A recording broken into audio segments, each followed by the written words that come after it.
a todos. Continuamos con la lección 43 de la serie Señor, enséñanos a orar.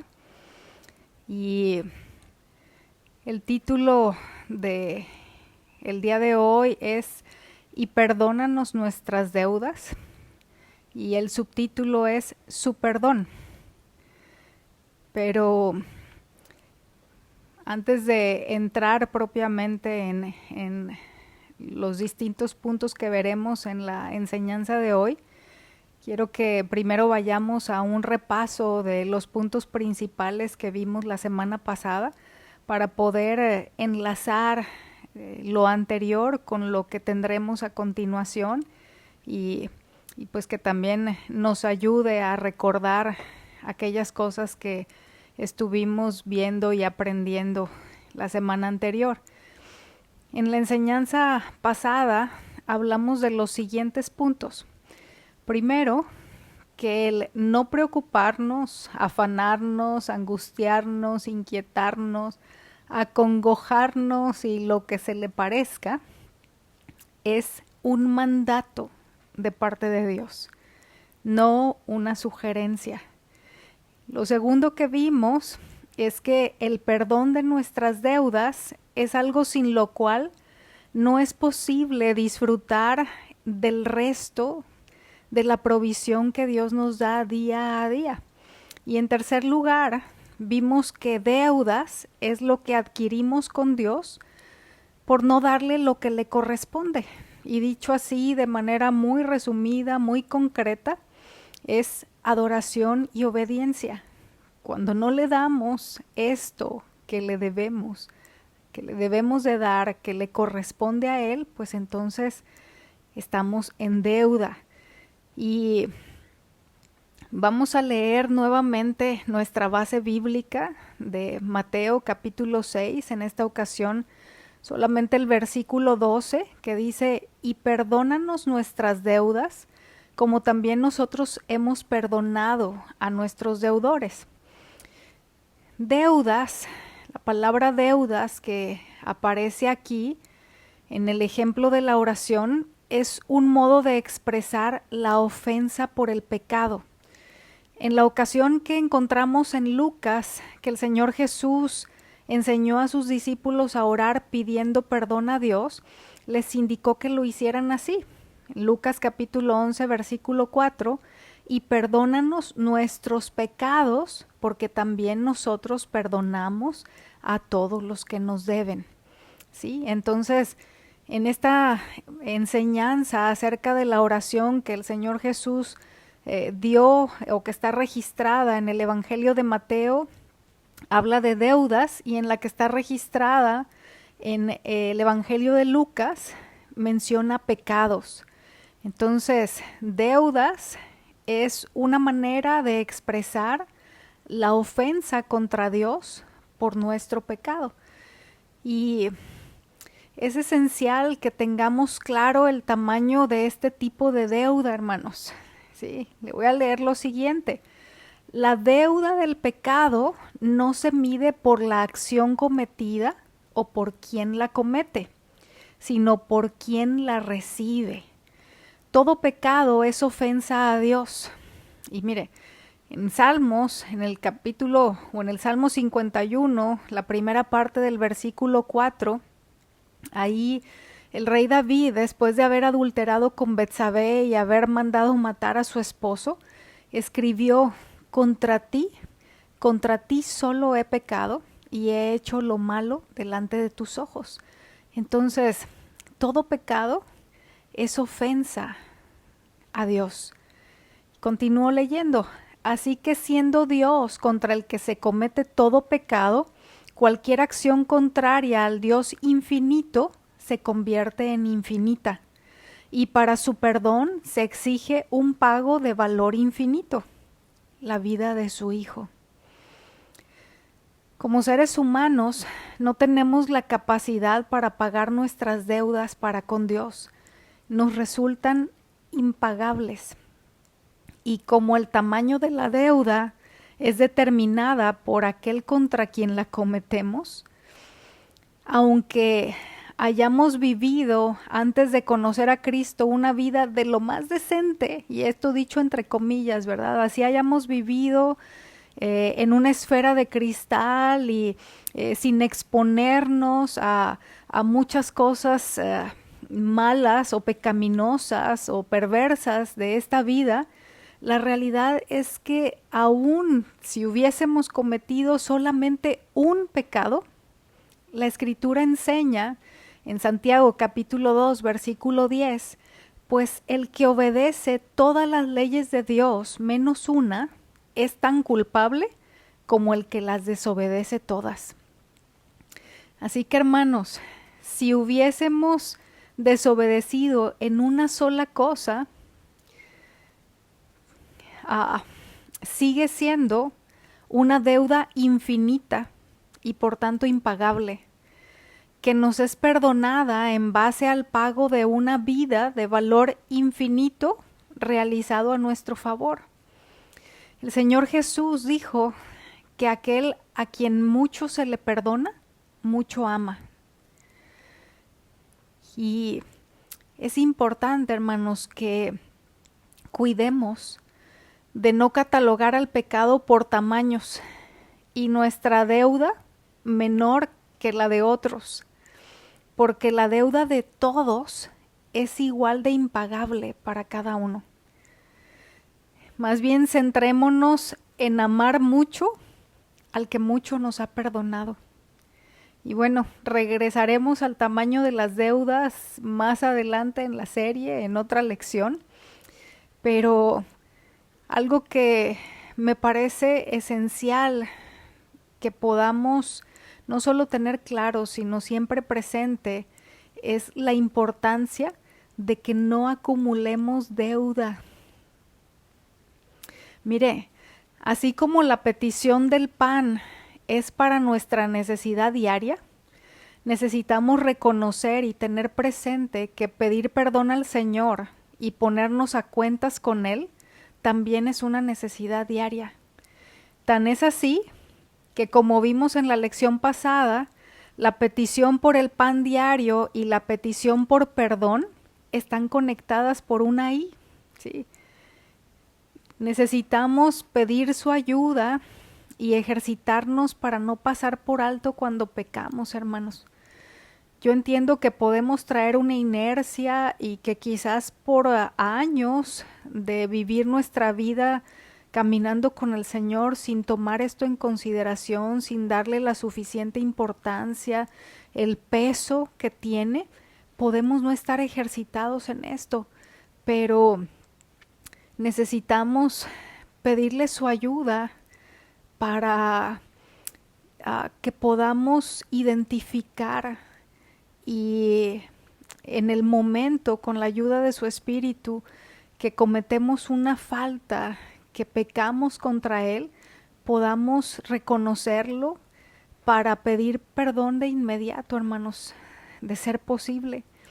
Y si no nos es posible hacerlo de inmediato, que no dejemos pasar el día para llevarlo a cabo.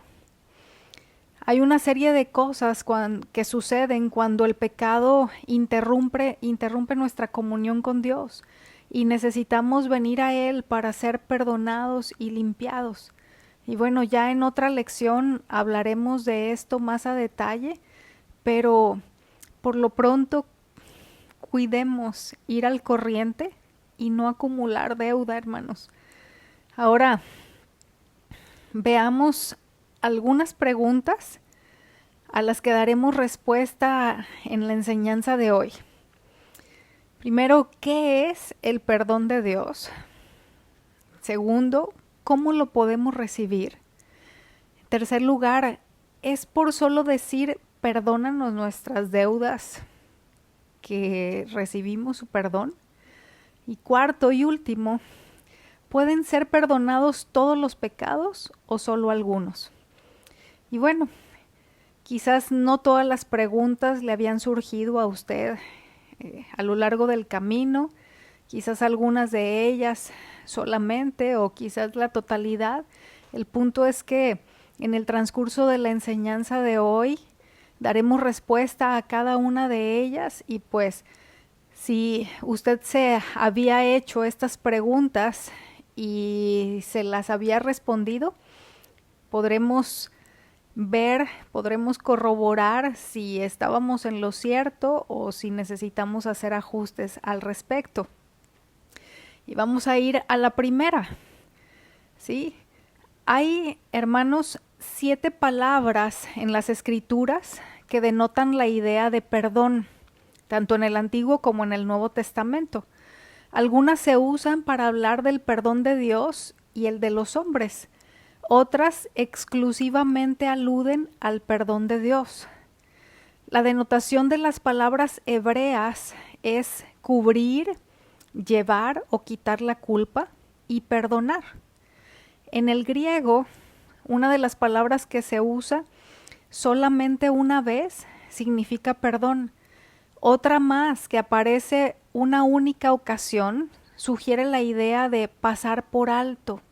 Otra más es usada en el sentido de perdonar pecados y por último, la que es más común para expresar el perdón, da la idea de enviar lejos o dejar ir. Ahora, ¿qué es el perdón? Le voy a dar primeramente la definición del diccionario de la Real Academia de la Lengua Española, que nos dice que el perdón es liberar a alguien de la deuda, ofensa, falta, delito u otro. Y la definición que usted tiene ahí en pantalla tiene que ver con la idea básica del perdón cuando se usa con relación al pecado. Es decir, esta definición que tiene usted ahí a la vista tiene que ver con lo que la Escritura nos enseña acerca de esto y no lo que un diccionario de la lengua nos dice. La idea básica del perdón tiene que ver también con cancelar deuda, como le mencionaba, que significa, de acuerdo al diccionario de la lengua española, pero aunque tiene que ver con cancelación de deuda, no es solo eso. También es quitar la barrera y efectuar la reconciliación. Es erradicar el pecado. Ahora, aquí en estas cosas que están escritas en la primera parte del significado de la palabra perdón, son cosas que se dicen rápido, hermanos, o se leen rápido, pero cada uno de estos aspectos es muy profundo y engloba cosas que tienen un alcance muy amplio y muy trascendente. Así que por favor no pierda de vista esto. Viene a ser la fuerza poderosa que remueve el obstáculo espiritual y hace posible que el ser humano se reconcilie y restablezca su amistad con Dios. Entonces, nuevamente le invito a que no pierda de vista la profundidad y los alcances de lo que implica el perdón divino. Y vamos a ver que aquí tengo en pantalla perdón divino igual a salvación, porque ser perdonado por Dios es ser salvado por Él. ¿Sí? Quien recibe el perdón de Dios experimenta que ese perdón destruye el poder del pecado que esclaviza al ser humano a hábitos de maldad que lo aprisionan y destruyen, limpia la culpa del pecado, restablece la relación de amistad para poder estar en comunión con Él e introduce a quien ha sido perdonado en un terreno de victoria para la vida de santificación, es decir, para una vida de obediencia a Dios. Aquí le voy a leer una anécdota que se cuenta y que dice que un cierto rico escocés había prestado en vida mucho dinero a varias personas y siendo que era un hombre muy considerado, trataba con cariño a sus deudores y cuando se daba cuenta de que era imposible que le pagaran, ponía debajo de la cuenta su firma junto con la palabra perdonado. Después de su muerte, su esposa se dio cuenta que era mucho el dinero que amparaban las notas perdonadas y se dio a la tarea de cobrarlas. Tuvo que principiar juicios legales hasta que el juez, al examinar uno de estos casos, le preguntó: «Señora, ¿es esta la firma de su esposo?». «Sí», contestó ella, «de eso no hay duda». «Entonces», dijo el juez, «no hay nada que obligue a estas gentes a pagar cuando el mismo esposo de usted ha escrito la palabra perdonado». Así que, hermanos, si Cristo nos ha perdonado nuestros pecados, en vano se esfuerza el diablo por traérnoslos a memoria. Pero aquí hay algo clave con relación a esto que vamos a ver en un momentito más, porque es una realidad que el enemigo hace esfuerzos por traernos a memoria aquellas deudas que el Señor ya nos perdonó. Entonces, es importante que podamos ubicarlo y saber qué hacer al respecto. Hermanos, el perdón de Dios es mucho más amplio que el solo hecho de cancelarnos la deuda de su registro contable, poniendo su firma junto a la palabra perdonado con la sangre de su Hijo. Que si fulano debía 100 y perengano debía 500, ya no deben nada. Su cuenta ahora está en ceros. Aunque ese solo hecho es inmerecido e impresionante, ¿sí? Ese solo hecho de cancelarnos la deuda de su registro contable, por llamarle de alguna manera, es inmerecido y es impresionante. La realidad, hermanos, es que no lo es todo. El perdón de Dios va mucho más allá de absolvernos, a usted y a mí, de la condena que merecemos.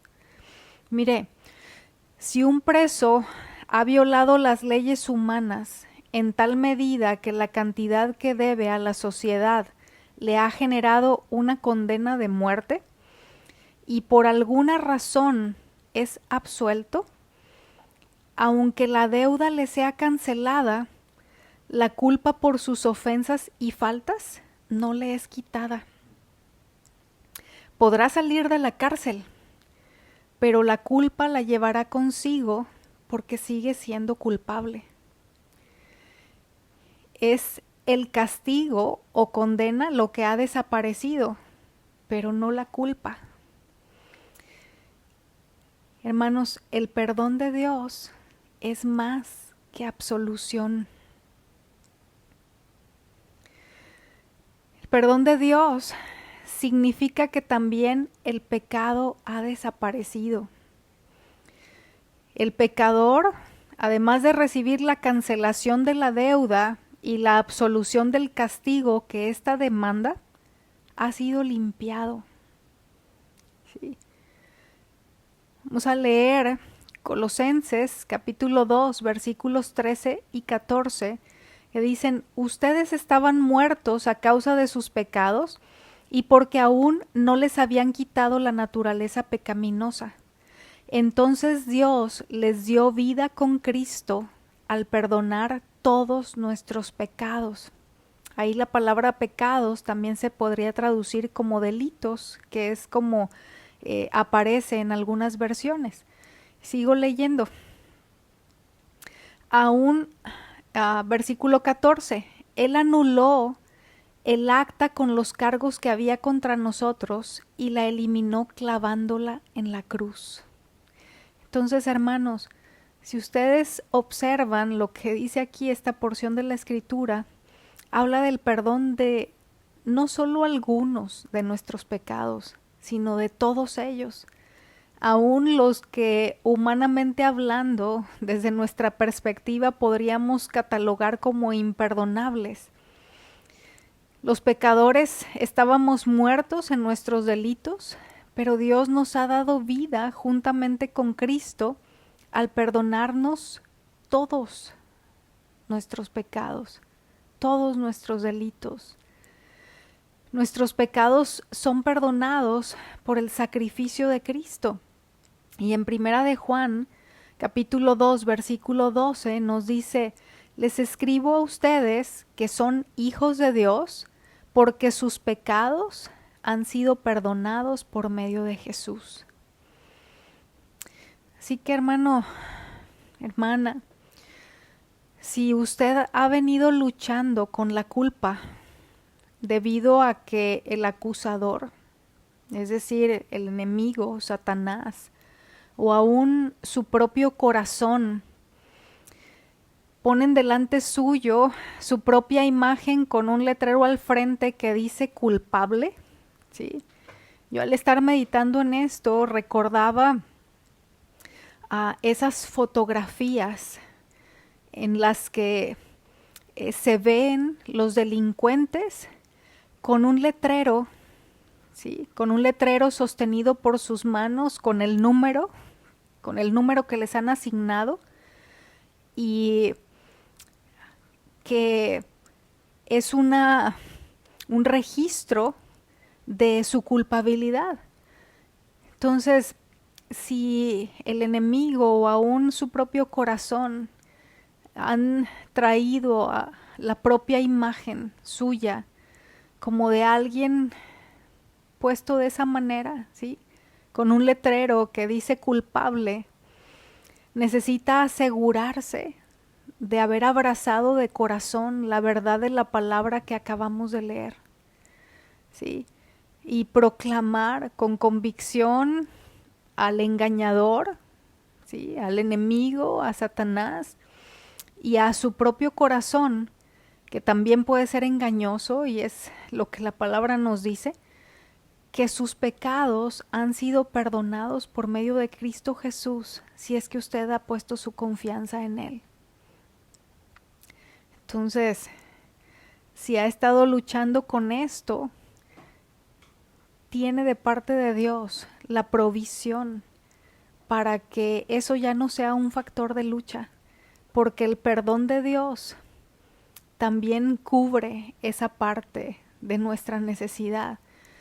Y asegurarse de tener claro que el perdón de Dios incluye el concepto jurídico de la eliminación del registro de los cargos en nuestra contra, pero en mayor medida es una experiencia interna que tiene efectos en nuestro corazón, hermanos, en nuestra mente, en nuestro espíritu, en la totalidad de nuestro ser interior. Es decir, ciertamente lo que el Señor ha hecho al perdonarnos incluye el hecho de que el registro de los cargos que había en nuestra contra ha sido eliminado, ¿sí? La Escritura habla aquí en este pasaje que leímos previamente de que Cristo la clavó en la cruz, esa acta de decretos que nos era contraria o ese registro de los cargos en nuestra contra. Pero en mayor medida lo que Dios lleva a cabo tiene un efecto en nuestro interior, ¿sí? En la totalidad de nuestro ser interno, que incluye la liberación de los efectos nocivos de la culpa y la conducta pecaminosa, y la restauración de las relaciones rotas entre los seres humanos y Dios, y entre los seres humanos, ¿sí? También conlleva una dimensión personal, una reconciliación entre Él y nosotros, que también debemos aplicar a los que nos deben en el plano del horizontal, es decir, a otros seres humanos que nos han ofendido, que nos han lastimado y que nos deben, por decirlo de la manera que la Escritura lo maneja. Ahora, ¿cómo lo podemos recibir? Estamos hablando del perdón divino. Pues bien, el perdón de Dios da por sentado tres cosas. La primera de ellas es que el hombre ha pecado, es decir, ha infringido la ley divina.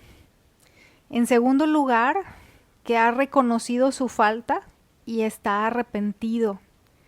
Y esto es algo esencial, hermanos.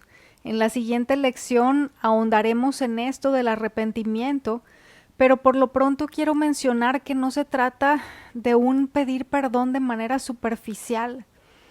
Sí, no se trata de decir la frase perdónanos nuestras deudas de una manera vana o mecánica, como si fuera un rezo, sino de algo muchísimo más profundo. Sí, cuando estamos hablando de reconocer nuestra falta y de estar arrepentidos, es algo que implica cosas que van muchísimo más allá del hecho de solamente repetir la frase y perdónanos nuestras deudas como también nosotros perdonamos a los que nos deben.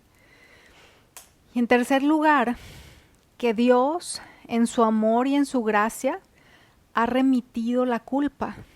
Es decir, ha pagado la deuda y ha puesto el medio para que el hombre reciba el perdón. Hermanos, en la Biblia el perdón está conectado con la doctrina de la expiación. Ahora, ¿en qué consiste esta doctrina o esta enseñanza de la expiación? Bien, pues es el acto por el que se quita el pecado o la contaminación mediante un sacrificio o pago establecido por Dios. Entonces, el perdón divino, el perdón de Dios, es algo que se nos otorga porque ha habido un pago, ¿sí? Porque se ha llevado a cabo un sacrificio que Dios mismo estableció para el pago de nuestro pecado. Esto es porque para Dios toda ofensa, pecado o deuda, sea la manera en la que le llamemos, demanda un sacrificio o pago establecido por Él mismo, que lo hace de manera justa y en justicia. De ahí todos los sacrificios que el pueblo de Israel realizaba en el Antiguo Testamento como una sombra o figura del sacrificio perfecto. ¿Sí? La muerte de Cristo en la cruz es la garantía divina del perdón. En Efesios capítulo 1, versículo 7 nos dice: Dios es tan rico en gracia y bondad que compró nuestra libertad con la sangre de su Hijo y perdonó nuestros pecados.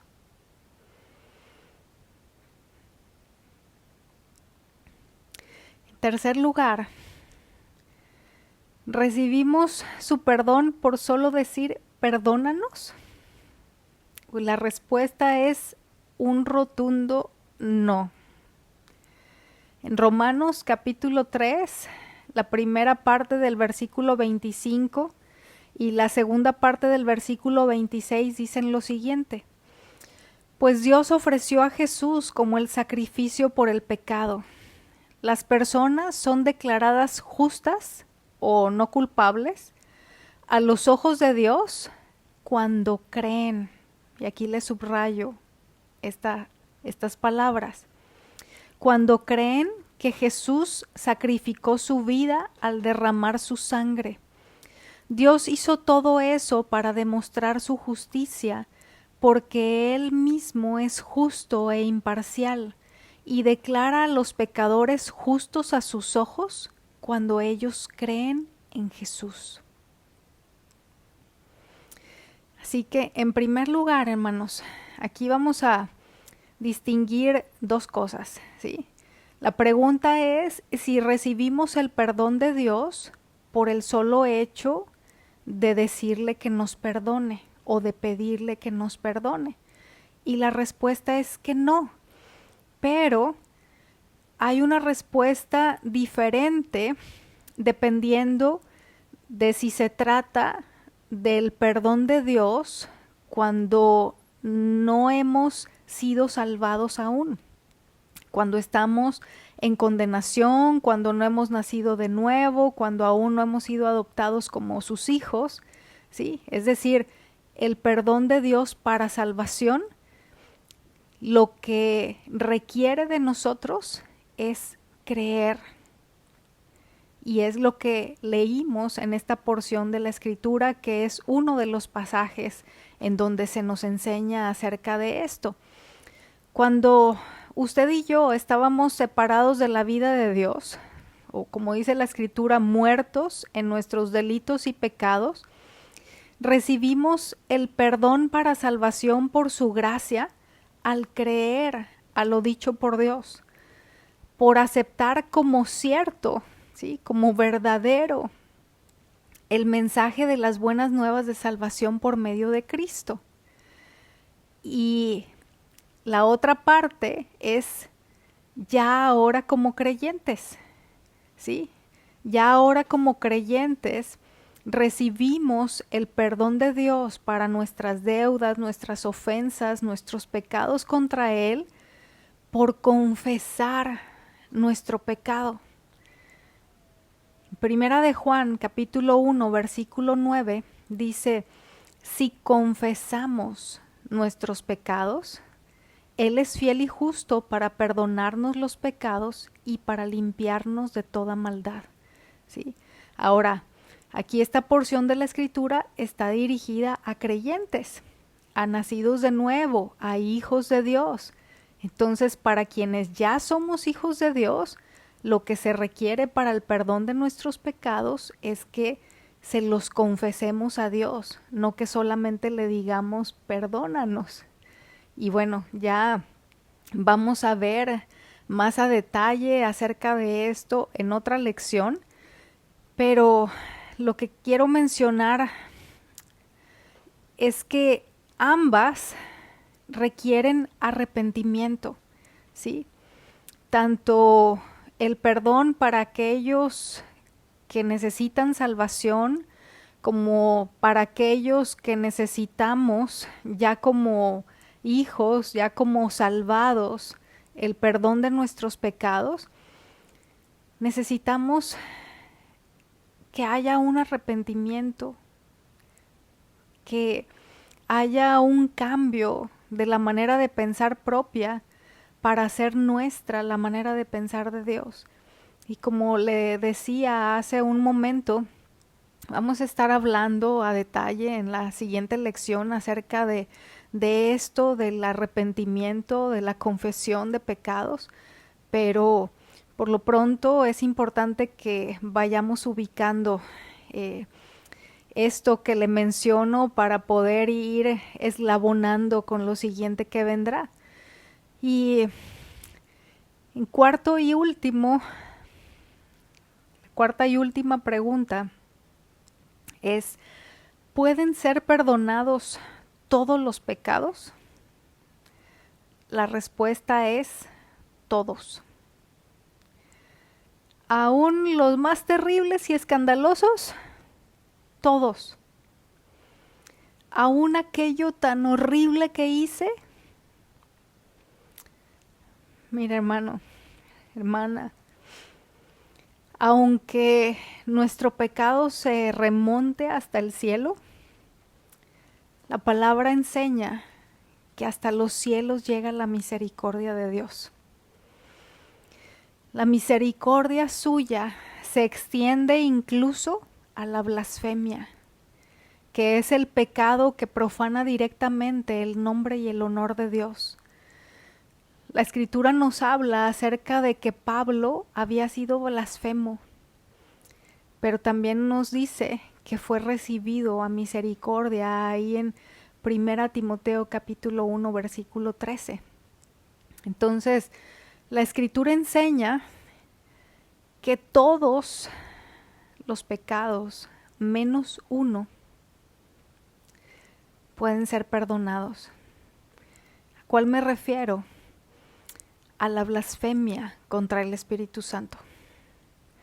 Mateo capítulo 12, versículos 31 y 32, dice, en palabras del Señor Jesús, por eso les digo que todo pecado y blasfemia será perdonado a los hombres, pero la blasfemia contra el Espíritu no será perdonada. Y a cualquiera que diga una palabra contra el Hijo del Hombre se le perdonará, pero al que hable contra el Espíritu Santo no se le perdonará ni en este siglo ni en el venidero. Y si usted recuerda, le menciono rápidamente un poquito del contexto de estos versículos. El Señor Jesús había obrado en la vida de un hombre que estaba poseído, de una persona que estaba endemoniada, y hubo quienes acreditaron ese milagro diciendo que él llevaba a cabo eso por el espíritu de Belcebú. Y dentro de lo que el Señor Jesús dice en respuesta a esto, encontramos el contenido de estos dos versículos. Y bueno, estos versículos han sido siempre objeto de controversia, pero el contexto general de la palabra de Dios proporciona los datos suficientes para poder darle una interpretación satisfactoria o la interpretación apropiada.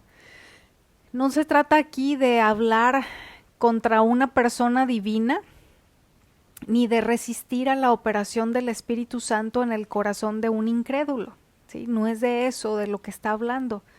Tampoco se implica que el hablar contra el Espíritu Santo sea peor que hablar contra el Padre o contra el Hijo. ¿Sí? Tampoco es de eso a lo que se está refiriendo. La blasfemia contra el Espíritu Santo consiste en el acto consciente y voluntario de atribuir al poder de Satanás las obras milagrosas de Cristo llevadas a cabo mediante el poder de Dios, e implícitamente rechazar las pruebas evidentes que el Espíritu Santo estaba dando mediante esos milagros de que Jesús era el Mesías, aquel que había sido ungido por Dios para venir a salvar. ¿Sí? Entonces, el rechazo voluntario de esta evidencia cierra la puerta del perdón de Dios o al perdón de Dios, no por falta de eficacia en el sacrificio de Cristo en la cruz del Calvario, ni por falta de gracia y misericordia de parte de Dios, sino porque el que comete dicho pecado se priva voluntariamente a sí mismo de la disposición necesaria para recibir el perdón divino.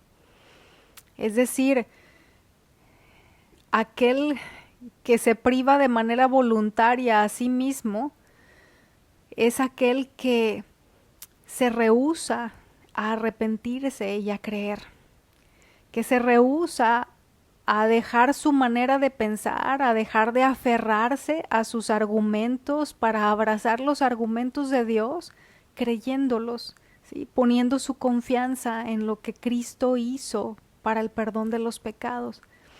Es como el caso del ciego que se saca los ojos para no ver, ¿sí? Así que ningún libro de religión, hermanos, salvo la Biblia, enseña que Dios perdona completamente el pecado.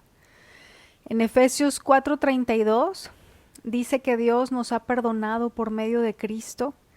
En Hebreos 10:17 dice: nunca más me acordaré de sus pecados y transgresiones.